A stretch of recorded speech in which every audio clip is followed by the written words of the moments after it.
We got through 1998, we got through the dot-com crash, we got through 2008, we got through 2020 and COVID. There's actually a good size market drawdown in 2018 between October 1st, 2018 and Christmas Eve, what I call the Christmas Eve massacre.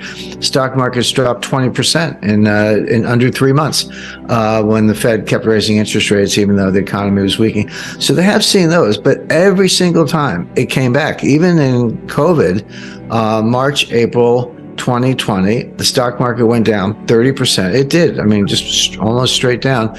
But by September, we were back to new all-time highs. And so it's not that they've never seen that kind of volatility, but they learned the wrong lesson, which is it always comes back. And we know why, because the Fed bails you out, the Fed floods the zone with money, the Fed talks it up, et cetera.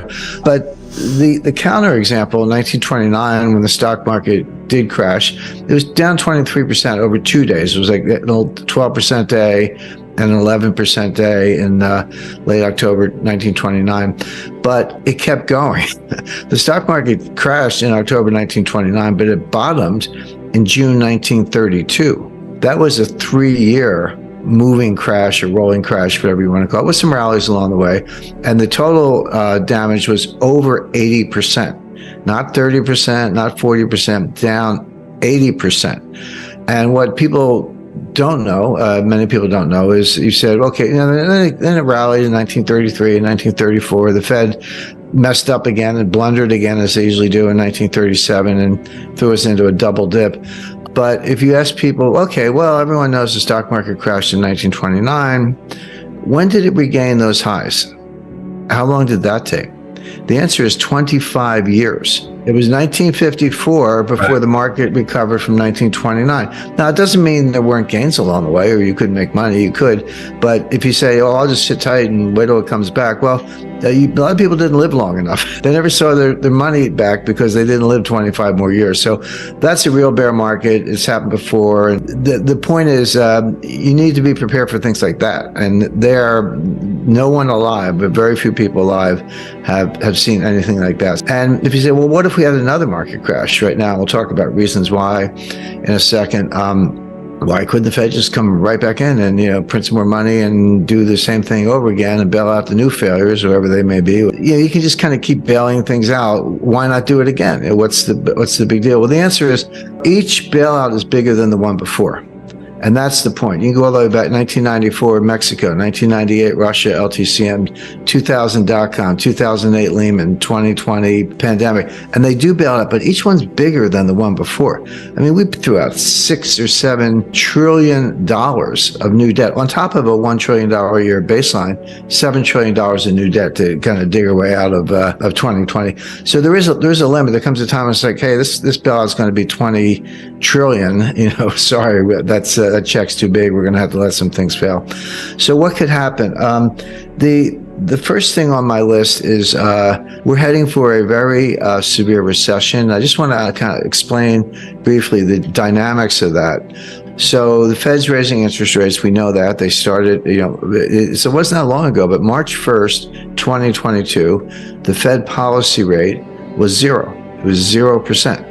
People remember Paul Volcker. Oh, Paul Volcker raised interest rates to 20%. Well, he did, but so far Powell hasn't raised them as high, but he's raised them fast. I mean, even when Volcker was working his way to 20%, it took 3 years from 1979 to 1982. So Powell's plan is clear because he's told us. He said inflation is job one.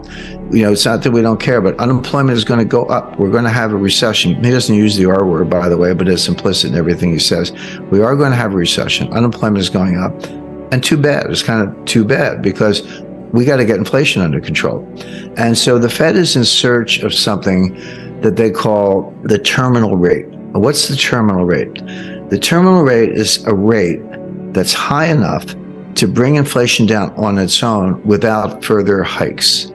So it doesn't have to be higher than inflation. It has to be high enough to cause inflation to come down to the Fed's goal of 2% without hiking more. And when they get there to that terminal rate, they'll sit tight. They call it the pause. And the pause could be a year. And Powell said this. Again, this is right out of his script. So Powell's in search of the terminal rate. By the way, if you said to me, hey, Jim, what's the terminal rate?